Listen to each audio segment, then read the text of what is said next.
নমস্কার, টুলুর রান্নাঘরে সবাইকে স্বাগত। আজ হবে কুমড়োর ছক্কা।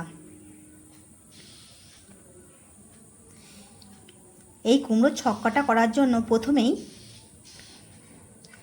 আমি কিছুটা কুমড়ো আর কিছুটা আলু নিয়ে নিয়েছি। কুমড়ো আলুটা আমি ডুমো ডুমো করে কেটে নিয়েছি।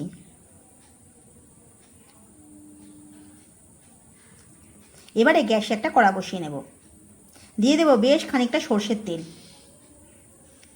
তেলটা আমার গরম হয়ে গেলে দিয়ে দেবো 1 চামচ নুন।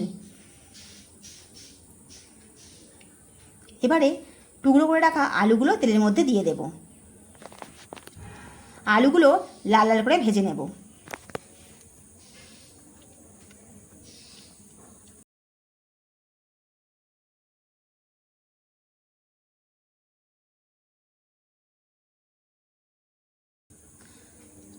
আলুগুলো লাল লাল করে ভেজে নিয়েছি, এবারে তুলে নেব।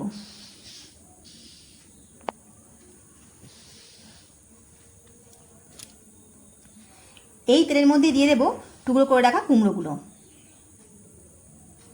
কুমড়োগুলো আমি লাল লাল করে ভেজে নেব।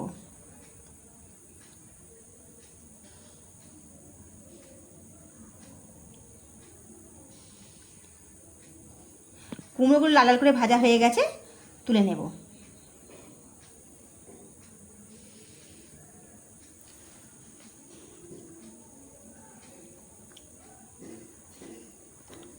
এবারে ওই কড়াতেই দিয়ে দেবো 1 চামচ সর্ষের তেল। তেলটা গরম হয়ে গেলে দিয়ে দেবো 1 চামচ 5 ফোড়ন আর একটা তেজপাতা ছিঁড়ে দিয়ে দেব।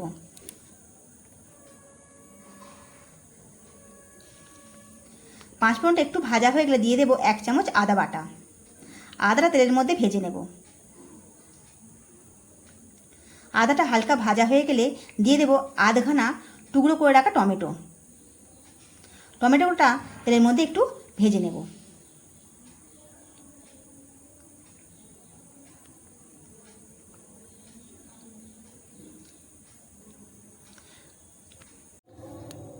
টমেটো ভাজা হয়ে গেছে, এবারে দিয়ে দেবো 1 চামচ ধনে গুঁড়ো, 1 চামচ জিরে গুঁড়ো, 1 চামচ হলুদ গুঁড়ো, 1 চামচ লাল লঙ্কার গুঁড়ো, 1 চামচ কাশ্মীরি লাল লঙ্কার গুঁড়ো।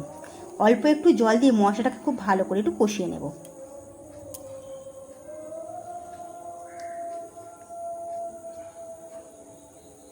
এই মশলাতে আর একটু জল দিয়ে দেব। জলটা দিয়ে খুব ভালো করে আরও ভালো করে কষিয়ে নেব, তেল ছাড়া না পর্যন্ত। এবারে এর মধ্যে দিয়ে দেবো 2 চামচ চিনি। চিনিটা মশলার সঙ্গে খুব ভালো করে মিশিয়ে নেব।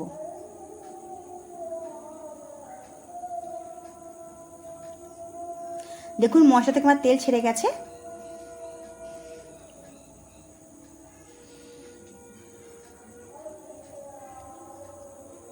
এবারে এই মশলার মধ্যে দিয়ে দেবো ভেজে রাখা কুমড়ো আর আলুগুলো।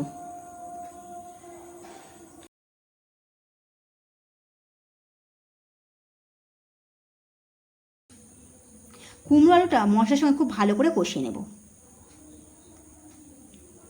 এবারে দিয়ে দেবো কিছুটা ভিজিয়ে রাখা ছোলা। ছোলাটাও কুমড়োর সঙ্গে খুব ভালো করে মিশিয়ে নেব।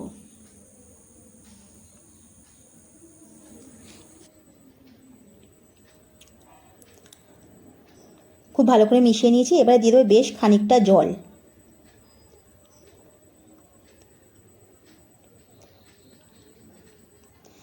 জলটা দিয়ে কুমড়ো আলুর সঙ্গে খুব ভালো করে মিশিয়ে নেব।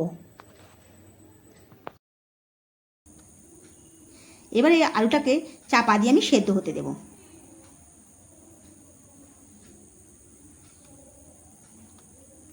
দেখুন কুমড়ো আলুটা আমার সেদ্ধ হয়ে গেছে। দেখুন কুমড়োর ছক্কাটা আমার হয়ে গেছে।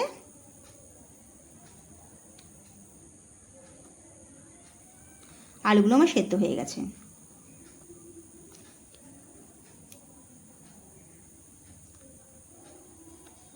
এবার এর ওপর থেকে দিয়ে দেবো 1 চামচ গরম মশলা গুঁড়ো।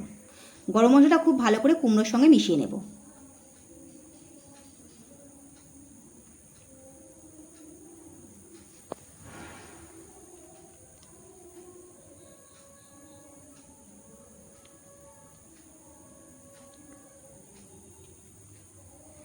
এবারে ওপর থেকে 1 চামচ ঘি দিয়ে দেব।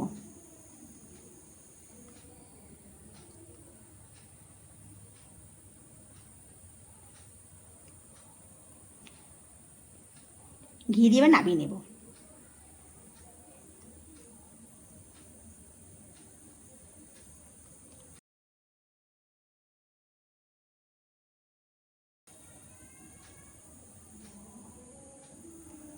দেখুন কুমড়ো ছক্কাটা আমার হয়ে গেছে। এইরকম কুমড়ো ছক্কা লুচি, পরোটা, রুটি সবার সঙ্গেই খেতে ভালো লাগবে। যারা কুমড়ো পছন্দ করেন না তারা এইভাবে একবার রান্না করে দেখুন, খেতে খুব ভালো লাগবে। আমার রেসিপিগুলো ভালো লাগলে একটা লাইক আর একটা সাবস্ক্রাইব করে দেবেন।